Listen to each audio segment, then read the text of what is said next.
Hi, and welcome to the BSSS e-content video platform. My name is Piyush Pradhan, and I'm the Language Lab Assistant. I have got a very special topic to discuss this day, and that is called as close reading. What exactly is close reading? Why do we need that? Let's work on that.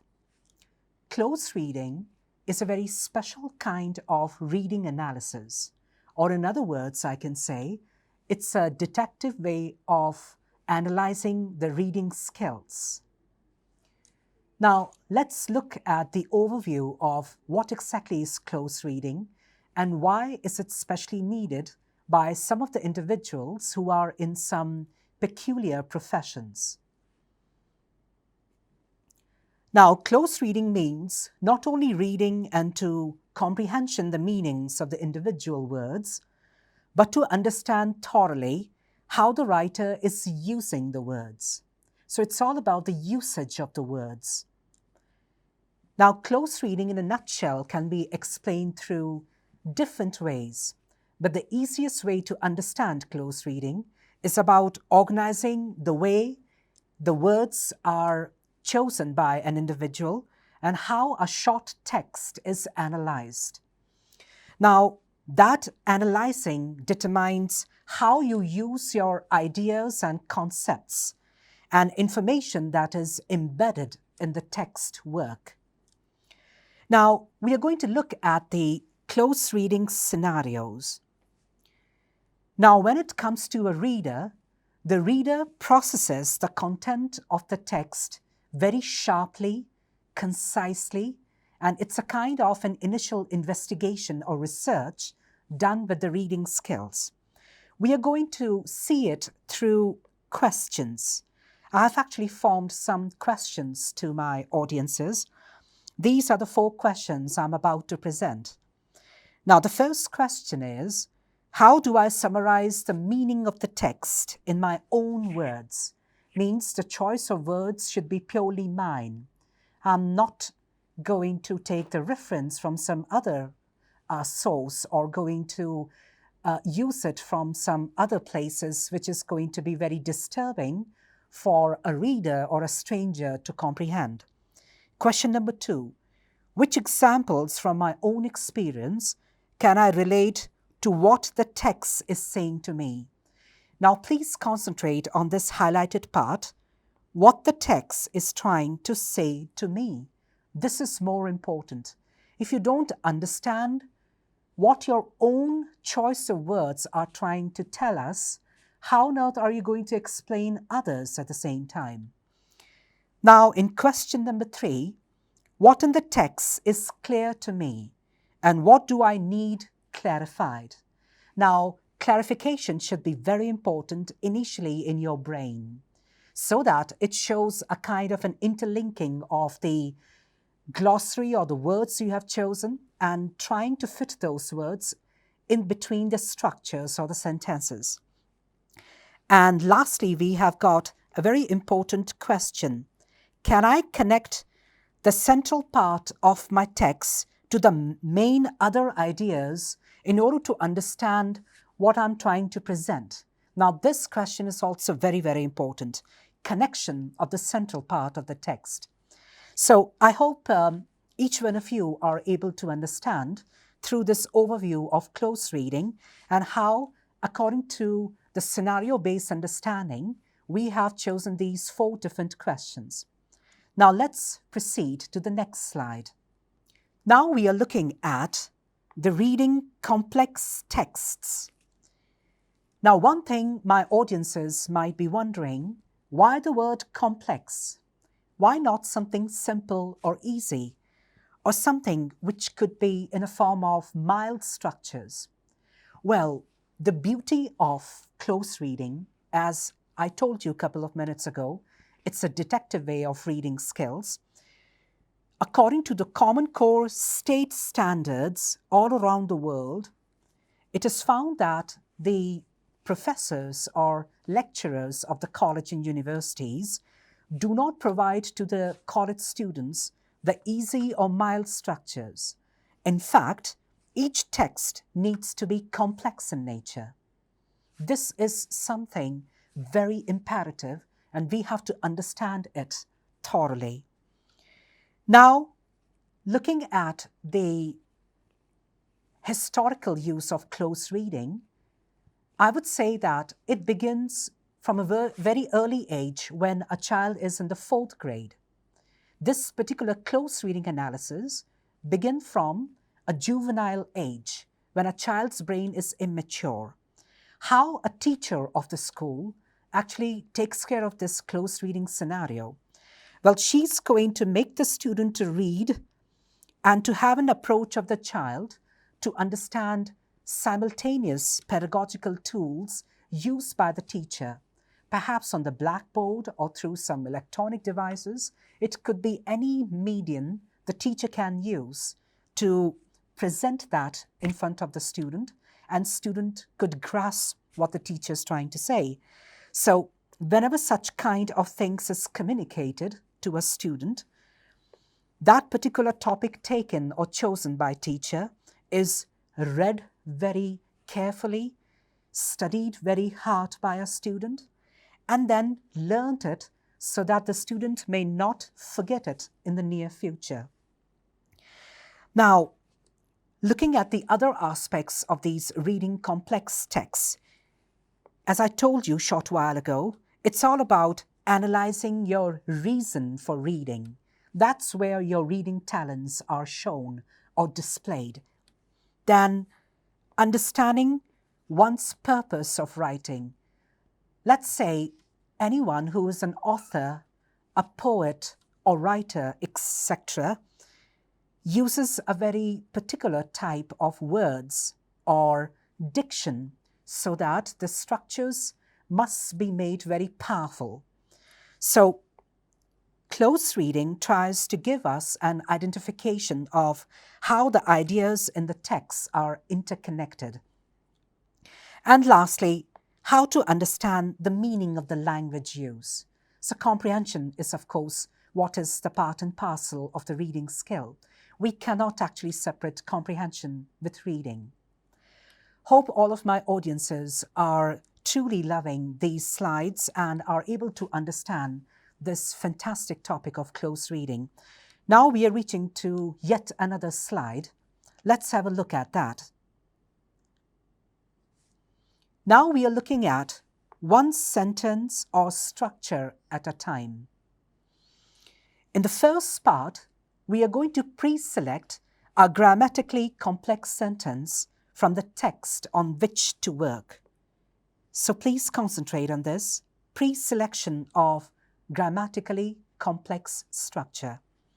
Second, how to commence with an open-ended question, or you have the facility of using prompts at the same time. It can be in the form of some English cue cards and lots of other things at the same time. Now, if you are the teacher and you have to teach to your student what close reading skills are, then a teacher has to dedicate at least 20 minutes on this particular theme in order to lead the students to have the discussion based on the reading topic.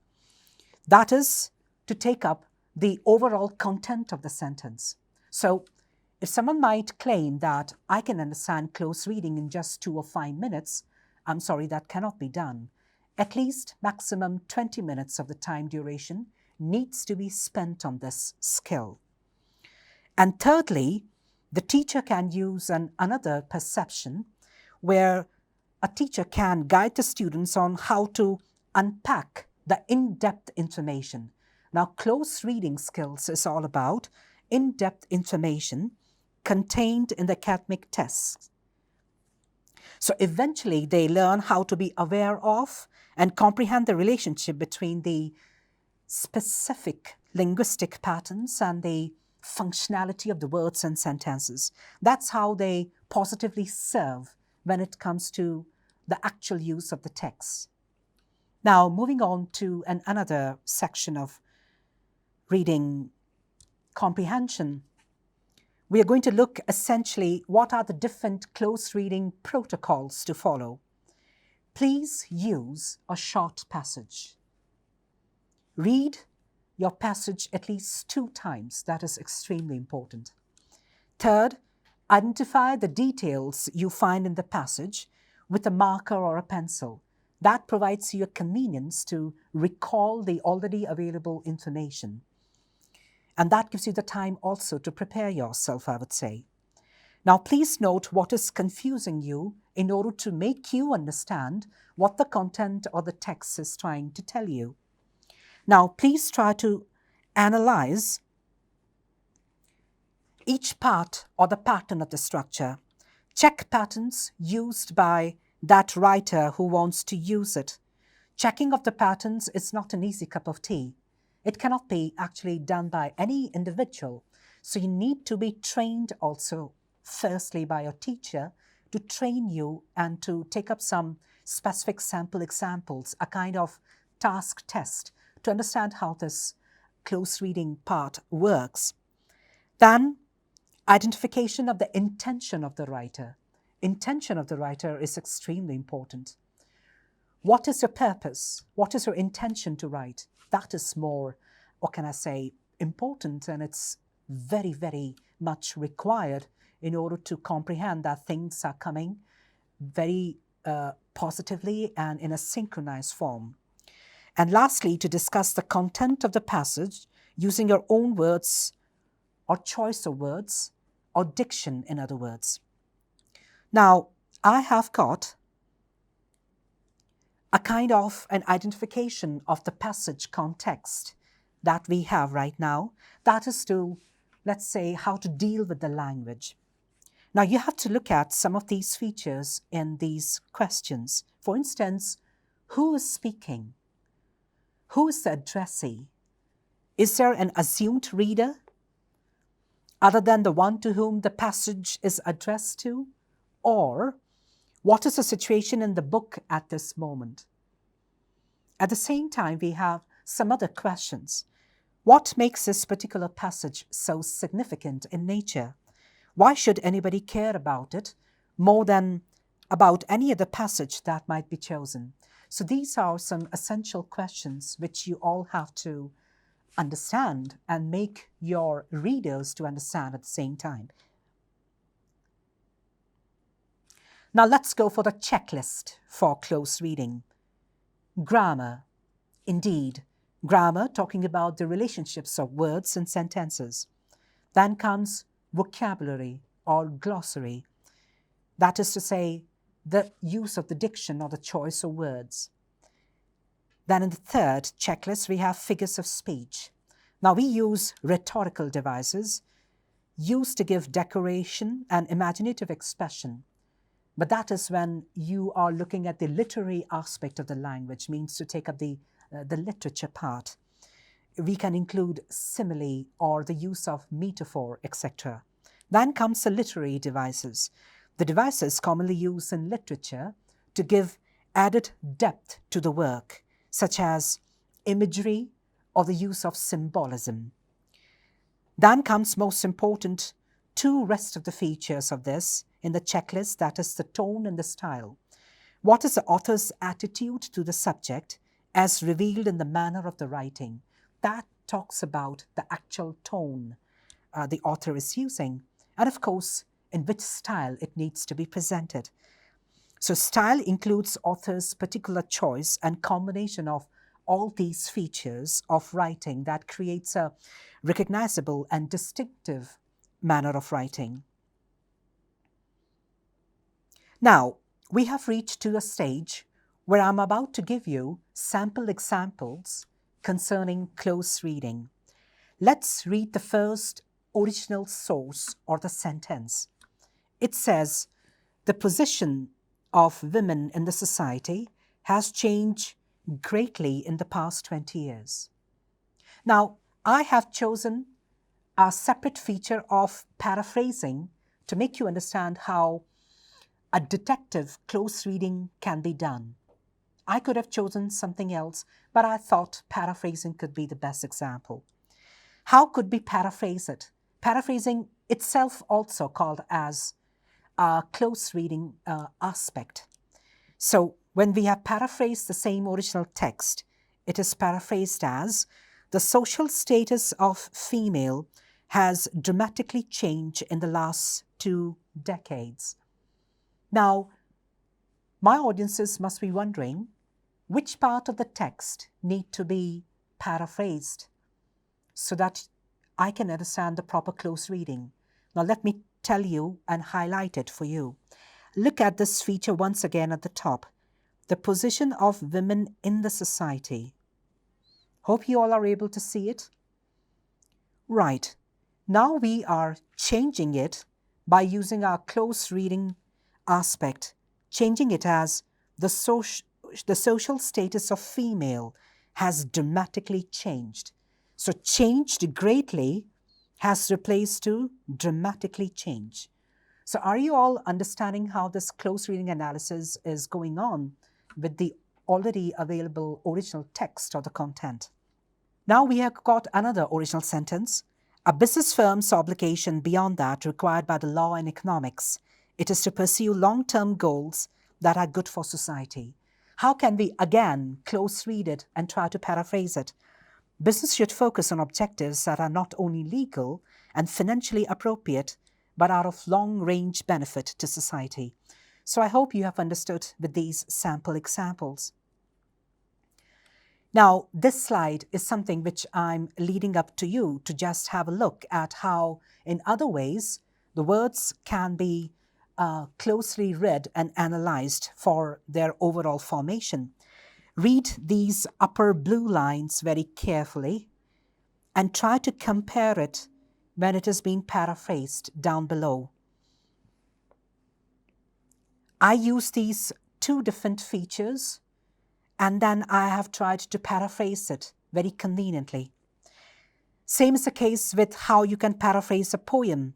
Well, a poem is highlighted with the help of these questions which I have come along today. For instance, what words are noticeable in the poem? Why did they stand out from others? How do the important words relate to each other? Do any words seem oddly used to you? If yes, then why? So I hope you have understood how to change the word formation through close reading. Now, in this part of the slide, I would like to actually give a kind of a task test to all my listeners and the audience, where I'm going to share this part of the passage in yellow and leave it to you all.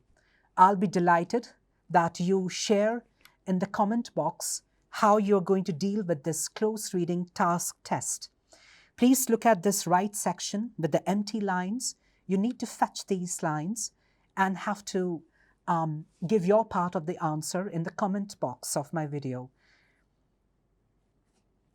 And lastly, before we conclude our topic of close reading, we have got an easiest example to finally understand what close reading is.